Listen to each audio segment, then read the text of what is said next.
গ্রামের চোর বাটপার সিটার যেগুলো আছে না, আছে কিনা, তাদের কাছেও পা ধরতে হবে ইনশাআল্লাহ। আমাদের চোরের ভোটও লাগবে, যারা ডাকায় তাদের ভোটও লাগবে, কিন্তু চোরের ভোটটা পাইয়ে আমরা তাকে চুরি করতে দিব না। বাটপারের ভোটটা লাগবে, কিন্তু তাকে আমরা বাটপারি করতে দিব না। চোর কোনো না কোনো জায়গায় তো ভোটটা দিবে কিনা, দিবে কিনা, কিন্তু ভোটটা আমাদেরকেই দিবে। কারণ অন্য কেউ দিলে হয়তো সে চুরি বন্ধ করবে না, কিন্তু আমরা বন্ধ করব। সমাজের সবার আবাল বৃদ্ধ বনিতা যুবক কৃষক শ্রমিক পেশাজীবী শ্রমজীবী বেকার আধা বেকার ভবঘুরে, যারা কলকারখানায় কাজ করে কিন্তু নিজে হচ্ছে না খায়া মরে, যারা হচ্ছে বিদেশে থাকে, পরিবারের কখনোই পরিবারের সাথে দেখা হয় না। আজকেও আমি পাশের গ্রামে দেখে আসলাম একজনকে, 24 বছর বিদেশে ছিল, পরিবারের সাথে দেখা হয় নাই। গতকাল ডাক্তারের কাছে গেছে, স্ট্রোক করে মারা গেছে, এখন দেশে আসছে। লোকটার আর কোনো মূল্য নাই, আছে না? এই যে আমাদের রেমিটেন্স যোদ্ধা ভাইয়েরা যারা আছে বিদেশে বসে বসে মোবাইলে দেখে আমাদেরকে, এবং তারা বাসায় বাপ মারে ফোন দিয়ে বলে, বোনদেরকে ফোন দিয়ে বলে, ভাইদেরকে ফোন দিয়ে বলে, অথচ এই দেশটা যদি নষ্ট হয় তাদের কি কোনো সমস্যা আছে? তারা কি না খেয়ে মরবো? কিন্তু তারা এই দেশটার কথা ভাবে। এই যে বেকার ভবঘুরে অর্ধ বেকার কৃষক শ্রমিক কলকারখানার মানুষ যারা চা বেচে, যারা হচ্ছে আমাদের মতো স্বপ্ন দেখা তরুণ, যারা এখন ভয় পায় না, আপনারা সবাই আমাদের সবার সহযোগিতা আমাদের লাগবে। আমাদের দেবিদ্বারের গ্রাম আছে কয়টা? 212টা গ্রামের মধ্যে আজকে আমি কয়টা গ্রামে নাই? 211টা। 212টা গ্রামের মধ্যে এই মুহূর্তে আমি কয়টা গ্রামে নাই? 211টা গ্রামে আমি নাই। আমি কয়টা গ্রামে আছি? এটা হওয়া যাবে না। আমার একই সাথে সাথে 212টা গ্রামে থাকা লাগবে। এখন একসাথে 212টা গ্রামে আমি কিভাবে থাকবো? আমি কি নিজে, আল্লাহ কি আমাকে 211টা দেহ দিছে? এই কারণে আমি যে গ্রামে থাকি বা না থাকি এটা মুখ্য না। মুখ্য হচ্ছে আপনারা প্রত্যেকেই এই গ্রাম থেকে চলে যাওয়ার পর যেন এমন না হয় যে আমি চলে গেছি। ব্যাপারটা আমার কথা, আমার যে বার্তা, আমার যে মানুষের কাছে যে আমাদের যে প্রত্যাশা, সেটি আমার অনুপস্থিতিতে এটা আপনাদের দায়িত্ব মানুষের কাছে পৌঁছায় দেওয়া। এটা দিলেই তো হচ্ছে আমি কি ধলাহাঁস থেকে চলে যাওয়ার পরে ব্যাপারটা কেমন হবে যে ধলাহাঁস থেকে আমি চলে গেছি? আগে ধলাহাঁসে আমি আমাকে রেখে গেছি, ধলাহাঁসে আমি আমাকে রেখে গেছি। এখন এই রাখার দায়িত্ব কাদের? আমাদের সবার। রাখার দায়িত্ব কাদের? আমাদের। আপনাদের। আপনারা কিভাবে আমাকে রাখবেন? প্রয়োজনে মানুষের পায়ে ধরে আমরা ভোট ভিক্ষা চাবো। আমরা হাইভোটের পক্ষে ভিক্ষা চাবো। ভিক্ষা চাইতে সমস্যা আছে? সাদাবাজি করার থেকে ভিক্ষা চাওয়া তো সম্মানের নাকি? দুর্নীতি করার থেকে ভিক্ষা চাওয়া সম্মানের না? ব্যাংকের টাকা মাইরা দিয়া, জনগণের টাকা মাইরা দিয়া বিলাসিতা করার থেকে মানুষের থেকে ভিক্ষা করা অনেক ভালো না? ভালো কিনা? আপনারা প্রত্যেকটা ঘরে ঘরে যাবেন, প্রত্যেকটা বাড়ি বাড়ি যাবেন, প্রত্যেকটা হাড়ি, প্রত্যেকটা নারী, প্রত্যেকটা বাড়িতে বাড়িতে আমাদের এই বার্তা আপনাদের পৌঁছায় দিতে হবে ইনশাআল্লাহ। পৌঁছানোর দায়িত্ব কাদের? আমাদের। তার মানে আমি ওস্তাদ আব্দুল্লাহ একটা ব্যক্তি, এই দেহটা হয়তো একটা গ্রামে থাকবে, কিন্তু একই সাথে সাথে বাকি 211টা গ্রামেও কি থাকবে? আমার যে প্রত্যাশা, আমার যে আকাঙ্ক্ষা, আমার যে চাহনি, আমার যে মানুষের প্রতি যে আমার যে দরদ, আমার যে আন্তরিকতা, যে চাওয়া, আমার যে দাবি, এই জিনিসগুলো একই সাথে 212টা গ্রামে একই সাথে চলতে হবে। চলবে না? চলবে কিনা?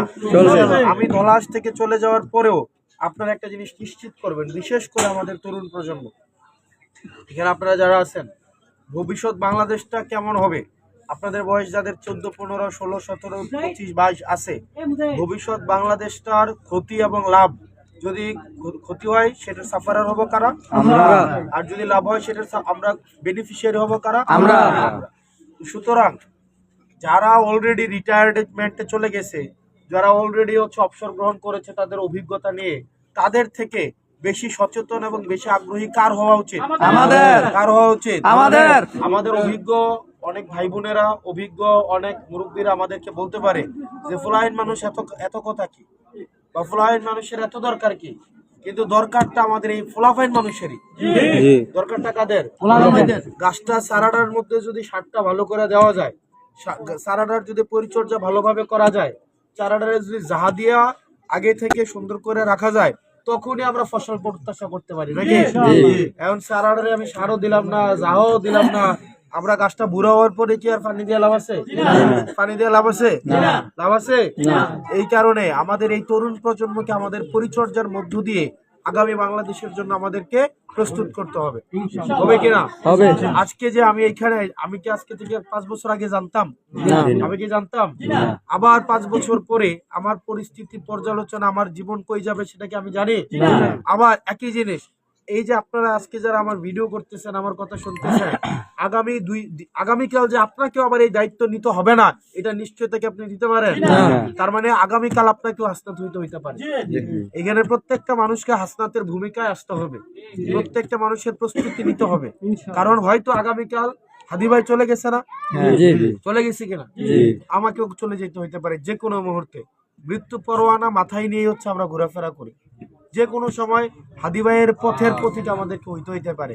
এখন হাদি ভাইয়ের যে লড়াই, হাদি ভাই চলে যাওয়ার পরে কি এটা আমাকে থামাই দিতে হইছে? নাকি এটা আমাদের চালাই নিতে হইছে? আমাদের চালাই যেতে হবে না? আবার আমরা চলে গেলে, জাবেররা চলে গেলে আবার এটা আমাদের চালাই যেতে হবে না? নাকি এটা আমাদের থামাই দিলে হবে? এটাকে চালানোর দায়িত্ব কি আমাদের মুরব্বীদের, নাকি এটা আমাদের? তাহলে এটা এই প্রস্তুতি আমাদেরকে নিতে হবে। আপনারা ধলাহাসবাসী প্রত্যেকটা মানুষকে আমি অনুরোধ করব, আপনারা প্রত্যেকটা ঘরে ঘরে যান, সে ভোট দিক বা না দিক, তার দোয়াটা নিয়ে আসেন। আপনারা পারবেন না ভাই? এমন কোন ধলাহাসের একটা ঘর, একদম প্রান্তিক জনপদ, একদম প্রান্তিক, এই সমাজের মধ্যে তার কোনো দাম নাই, এটা চার ধরন গুলো ঢুকতে দেন, এরকম আসে না কিছু? তার পাও ধরে বসে থাকতে হবে। কিনা গ্রামের চোর বাটপার সিটার যেগুলো আছে না, আছে কিনা, তাদের কাছেও পা ধরতে হবে।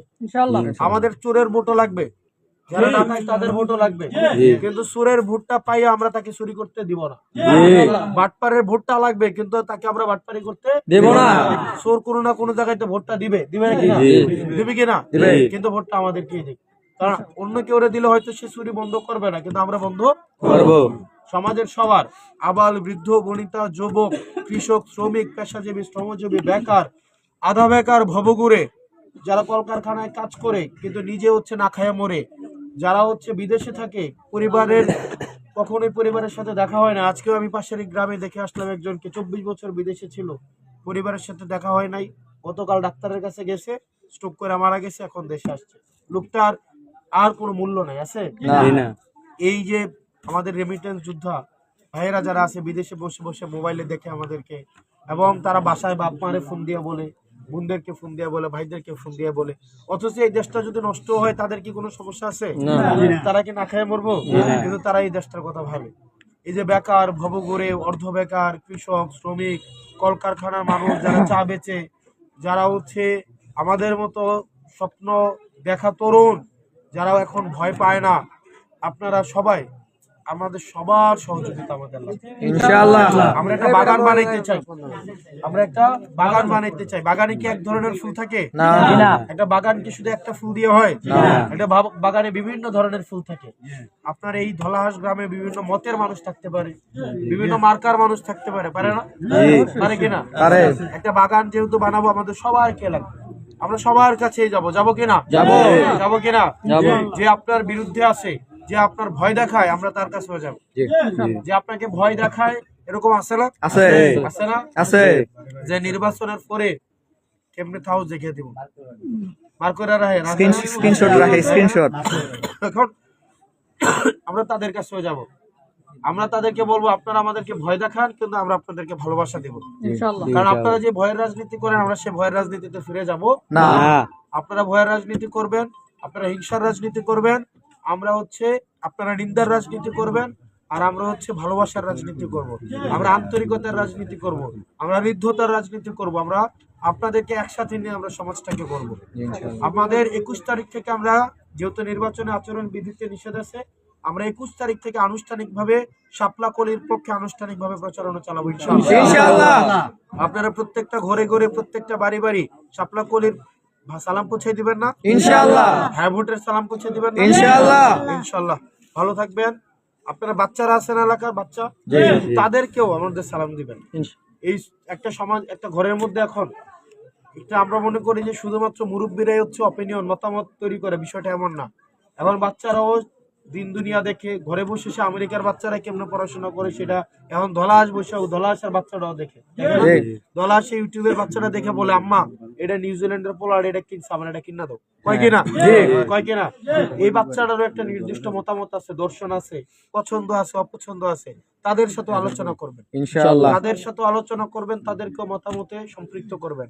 সর্বশেষ আমরা আমাদের যে নারীরা আছে আমাদের সমাজে, আমরা নারীদেরকে মনে করি শুধুমাত্র তারা রান্না করবে, তারা শুধুমাত্র হচ্ছে ওই ঘরের মধ্যে থাকবে। আমাদের এইভাবে ভাবলে হবে না। আমাদের সমাজে নারীদের ভূমিকা খুবই গুরুত্বপূর্ণ।